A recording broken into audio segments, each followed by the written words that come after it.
Ça y est, on a enfin toutes les informations concernant le nouveau prêt à taux zéro. Il est enfin là. Et voici tout ce que tu dois savoir concernant ce nouveau dispositif. Sachant que c'est 29 millions de foyers qui sont éligibles à ce prêt, donc écoute bien. C'est la vidéo la plus complète et détaillée que tu as trouvée sur le sujet. Donc like et enregistre la vidéo au cas où tu as besoin de te souvenir de ces informations-là.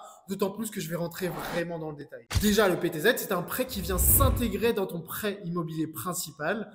Et c'est un prêt sans intérêt, un prêt à taux zéro.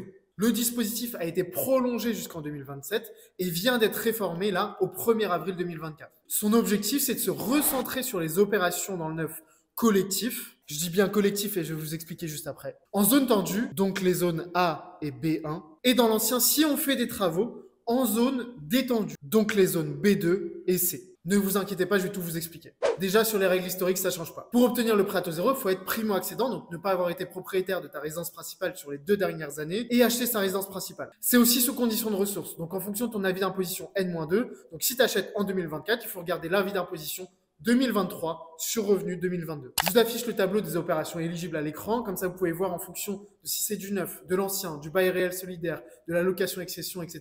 Et en même temps, vous allez pouvoir faire pause sur la vidéo. Vous avez vu qu'on fait la distinction entre collectif et individuel. Individuel, globalement, c'est les appartements et collectif, c'est les maisons. Donc plus de PTZ dans le neuf pour les maisons. Et ça, je vous aurais prévenu. Le tableau indique aussi les zones ANRU. Globalement, c'est quand vous achetez dans le neuf en TVA réduite à TVA 5,5%. Et enfin, quand on parle de logement ancien avec travaux, il faut globalement faire des travaux pour ramener le diagnostic de performance énergétique d'une note E, F ou G vers une note D à minima. Et là, vous aurez une éligibilité au prêt à taux zéro pour de l'ancien avec des travaux uniquement en zone détendue, donc B2 ou C. Je vais te faire 2 autres vidéos qui seront associées à une liste de lecture liée au prêt à taux zéro, facilement accessible sur ma page. Une sur le prêt à taux zéro dans l'ancien et une sur le prêt à taux zéro dans le neuf avec tous les détails. Maintenant, si tu as besoin d'un peu plus de détails, que tu as un projet sérieux et que tu veux faire des simulations en fonction de ton profil, tes revenus, etc., il y a un lien dans ma bio pour prendre rendez-vous avec moi. C'est 20 minutes par téléphone, offerte.